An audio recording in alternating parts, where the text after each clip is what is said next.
श्रीमद्भागवत महापुराण तृतीय स्कंध।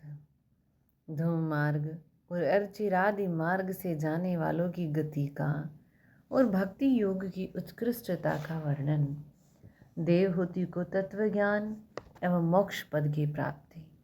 कपिल देव जी कहते हैं, माता जी, जो पुरुष घर में रहकर सकाम भाव से गृहस्थ के धर्मों का पालन करता है, उनके फलस्वरूप अर्थ एवं काम का उपभोग करके फिर उन्हीं का अनुष्ठान करता रहता है, वह तरह तरह की कामनाओं से मोहित रहने के कारण भगवत धर्मों से विमुख हो जाता है। और जो विवेकी पुरुष अपने धर्म का अर्थ और भोग विलास के लिए उपयोग नहीं करते, बल्कि भगवान की प्रसन्नता के लिए ही उनका पालन करते हैं, वे अनासक्त, प्रशांत, शुद्धचित, निवृत्ति धर्मपरायण, ममता रहित और अहंकार शून्य पुरुष स्वधर्म पालन रूप सत्वगुण के द्वारा सर्वथा शुद्ध चित्त हो जाते हैं। वे अंत में सूर्य मार्ग, अर्ची मार्ग या देवयान के द्वारा सर्वव्यापी पूर्ण पुरुष श्री हरि को ही प्राप्त होते हैं। जो कार्य कारण रूप जगत के नियंता, संसार के उपादान कारण और उसकी उत्पत्ति, पालन एवं संहार करने वाले हैं।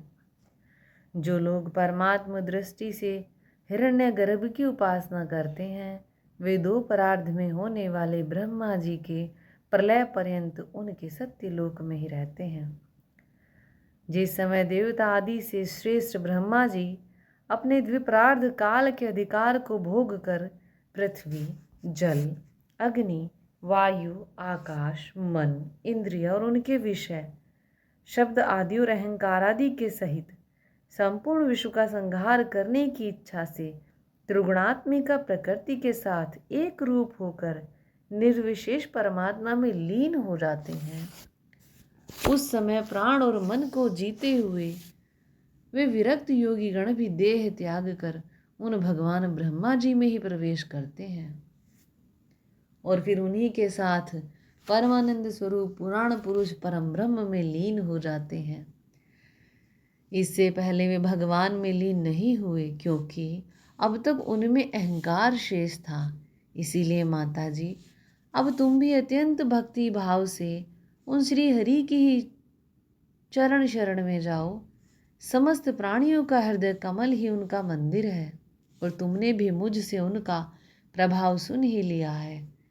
वेद गर्भ ब्रह्मा जी भी जो समस्त स्थावर जंगम प्राणियों के आदि कारण हैं, मरीचि आदि ऋषियों, योगेश्वरों, सनकादिकों तथा योग प्रवर्तक सिद्धों के सहित निष्काम कर्म के द्वारा आदि पुरुष श्रेष्ठ सगुण ब्रह्म को प्राप्त होकर भी भेद दृष्टि और कृतत्वाभिमान के कारण भगवत इच्छा से जब सर्ग काल उपस्थित होता है, तब काल रूप ईश्वर की प्रेरणा से गुणों में क्षोभ होने पर फिर पूर्ववत प्रकट हो जाते हैं।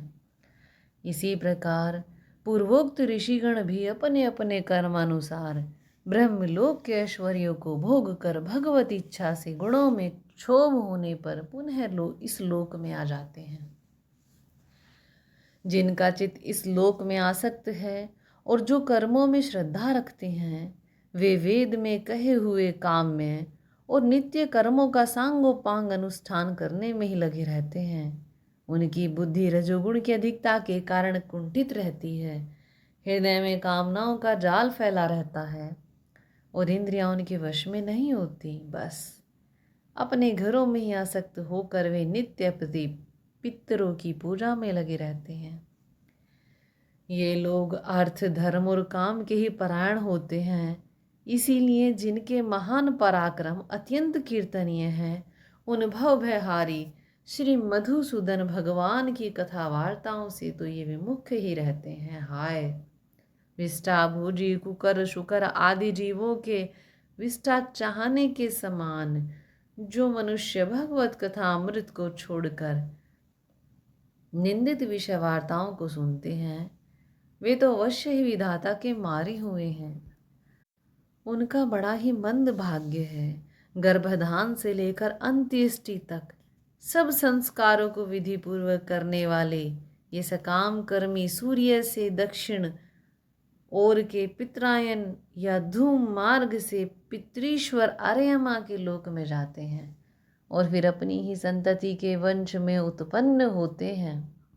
माताजी, पितृलोक के भोग लेने पर जब उनके पुण्य क्षीण हो जाते हैं तब देवता लोग उन्हें वहाँ के ऐश्वर्य से च्युत कर देते हैं और फिर उन्हें विवश होकर तुरंत ही इस लोक में गिरना पड़ता है। इसीलिए माताजी, जिनके चरण कमल सदा भजने योग्य हैं, उन भगवान का तुम उन्हीं के गुणों का आश्रय लेने वाली भक्ति के द्वारा सब प्रकार से मन, वाणी और शरीर से भजन करो। भगवान वसुदेव के प्रति किया हुआ भक्ति योग तुरंत ही संसार से वैराग्य और ब्रह्म साक्षात्कार रूप ज्ञान की प्राप्ति करा देता है।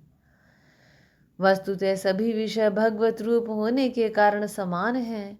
अतः जब इंद्रियों की वृत्तियों के द्वारा भी भगवत भक्त का चित्त उनमें प्रिय अप्रिय रूप विषमता का अनुभव नहीं करता, सर्वत्र भगवान का ही दर्शन करता है, उसी समय वह संग रहित, सब में समान रूप से स्थित, त्याग और ग्रहण करने योग्य, दोष और गुणों से रहित, अपनी महिमा में आरूढ़ अपने आत्मा का ब्रह्म रूप से साक्षात्कार करता है।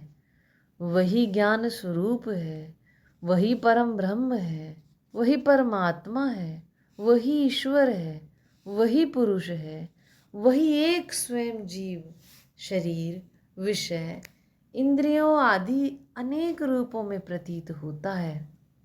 संपूर्ण संसार में आसक्ति का भाव हो जाना, बस यही योगियों के सब प्रकार के योग साधन का एकमात्र अभिष्ट फल है।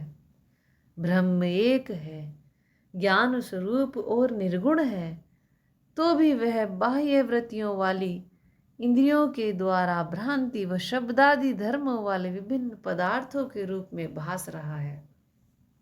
जिस प्रकार एक ही परम ब्रह्म महतत्व, वैकारिक, राजस और तामस, तीन प्रकार का अहंकार, पंच महाभूत एवं 11 इंद्रिय रूप बन गया और फिर वहीं स्वयं प्रकाश इनके संयोग से जीव कहलाया, उसी प्रकार उस जीव का शरीर रूप यह ब्रह्मांड भी वस्तुतः ब्रह्म ही है, क्योंकि ब्रह्म से ही इसकी उत्पत्ति हुई है। किंतु इसे ब्रह्म रूप वही देख सकता है जो श्रद्धा, भक्ति और वैराग्य तथा निरंतर के योग्य अभ्यास के द्वारा एकाग्रचित और असंग बुद्धि हो गया है। पूजनीय माता जी, मैंने तुम्हें यह ब्रह्म साक्षात्कार का साधन रूप ज्ञान सुनाया। इसके द्वारा प्रकृति और पुरुष के यथार्थ स्वरूप का बोध हो जाता है। देवी, निर्गुण ब्रह्म विषयक ज्ञान योग और मेरे प्रति किया हुआ भक्ति योग, इन दोनों का फल एक ही है, उसे ही भगवान कहते हैं। जिस प्रकार रूप, रस एवं गंध आदि अनेक गुणों का आश्रयभूत एक ही पदार्थ भिन्न भिन्न इंद्रियों द्वारा विभिन्न रूप से अनुभूत होता है, वैसे ही शास्त्र के विभिन्न मार्गों द्वारा एक ही भगवान की अनेक प्रकार से अनुभूति होती है। नाना प्रकार के कर्म कलाप, यज्ञ, दान, तप, वेदाध्ययन, वेद विचार, मन और इंद्रियों के संयम, कर्मों के त्याग, विविध अंगों वाले योग, भक्ति योग, निवृत्ति एवं प्रवृत्ति रूप सकाम और निष्काम दोनों प्रकार के धर्म, आत्म तत्व के ज्ञान और दृढ़ वैराग्य, इन सभी साधनों से सगुण निर्गुण रूप स्वयं प्रकाश भगवान को ही प्राप्त किया जाता है। माता जी, सात्विक, राजस, तामस और निर्गुण भेद से 4 प्रकार के भक्ति योग का और जो प्राणियों के जन्म आदि विकारों का हेतु है तथा जिसकी गति जानी नहीं जाती, उस काल का स्वरूप मैं तुमसे कह ही चुका हूँ। देवी, अविद्या जनित कर्म के कारण जीव की अनेक गतियाँ होती हैं, उनमें जाने पर वह अपने स्वरूप को नहीं पहचान सकता। मैंने तुम्हें जो ज्ञानोपदेश दिया है उसे दुष्ट, दुर्विनीत, घमंडी, दुराचारी और धर्मध्वजी दंभी पुरुषों को नहीं सुनाना चाहिए। जो विषय लोलुप हो, ग्रहासक्त हो, मेरा भक्त न हो अथवा मेरे भक्तों से द्वेष करने वाला हो, उसे भी इसका उपदेश कभी नहीं करें। जो अत्यंत श्रद्धालु, भक्त, विनयी, दूसरों के प्रति दोष दृष्टि न रखने वाला, सब प्राणियों से मित्रता रखने वाला, गुरु सेवा में तत्पर, बाह्य विषयों में अनासक्त, शांत चित्त, मत्सर शून्य और पवित्र चित्त हो तथा मुझे परम प्रिय मानने वाला हो, उसे इसका अवश्य उपदेश करें। माँ, जो पुरुष मुझ में चित्त लगाकर इसका श्रद्धापूर्वक एक बार भी श्रवण या कथन करेगा, वह मेरे परम पद को प्राप्त होगा। मैत्रेय जी कहते हैं, विदुर जी, श्री कपिल भगवान के वचन सुनकर करदम जी की प्रिय पत्नी माता देवहूति के मोह का पर्दा फट गया और वे तत्व प्रतिपादक सांख्य शास्त्र के ज्ञान की आधार भूमि भगवान श्री कपिल जी को प्रणाम करके उनकी स्तुति करने लगी। देवहूति जी ने कहा, कपिल जी, ब्रह्मा जी आपके ही नाभि कमल से प्रकट हुए थे। उन्होंने प्रलयकालीन जल में शयन करने वाले आपके पंचभूत, इंद्रिय, शब्द आदि विषय और मनोमय विग्रह का, जो सत्व आदि गुणों के प्रवाह से युक्त सत्स्वरूप और कार्य एवं कारण दोनों का बीज है, ध्यान ही किया था। आप निष्क्रिय, सत्य संकल्प, संपूर्ण जीवों के प्रभु तथा सहस्त्रों अचिंत्य शक्तियों से संपन्न हैं। अपनी शक्ति को गुण प्रवाह रूप से ब्रह्मादि अनंत मूर्तियों में विभक्त करके उनके द्वारा आप स्वयं ही विश्व की रचना आदि करते हैं। नाथ, यह कैसी विचित्र बात है कि जिनके उदर में प्रलय काल आने पर यह सारा प्रपंच लीन हो जाता है और जो कल्पांत में माया में बालक का रूप धारण कर अपने चरण का अंगूठा चूसते हुए अकेले ही वट वृक्ष के पत्ते पर शयन करते हैं, उन्हीं आपको मैंने गर्भ में धारण किया। विभो, आप पापियों का दमन और अपने आज्ञाकारी भक्तों का अभ्युदय एवं कल्याण करने के लिए स्वेच्छा से देह धारण किया करते हैं। अतः जिस प्रकार आपके वराह आदि अवतार हुए हैं, उसी प्रकार यह कपिलावतार भी मुमुक्षुओं को ज्ञान मार्ग दिखाने के लिए हुआ है। भगवान, आपके नामों का श्रवण या कीर्तन करने से तथा भूले भटके कभी कभी आपका वंदन या स्मरण करने से ही कुत्ते का मांस खाने वाला चांडाल भी सोमयाजी ब्राह्मण के समान पूजनीय हो सकता है। फिर आपका दर्शन करने से मनुष्य कृतकृत्य हो जाए, इसमें तो कहना ही क्या है। वह चांडाल भी इसी से श्रेष्ठ है कि उसकी जिह्वा के अग्रभाग में आपका नाम विराजमान है। जो श्रेष्ठ पुरुष आपका नाम उच्चारण करते हैं, उन्होंने तप, हवन, तीर्थ स्थान, सदाचार का पालन और वेदाध्ययन सब कुछ कर लिया है। कपिल देव जी, आप साक्षात परम ब्रह्म हैं, आप ही परम पुरुष हैं। वृत्तियों के प्रवाह को अंतर्मुख करके अंतकरण में आपका ही चिंतन किया जाता है। आप अपने तेज से माया के कार्य गुण प्रवाह को शांत कर देते हैं। अतः आपके ही उदर में संपूर्ण वेद तत्व निहित हैं।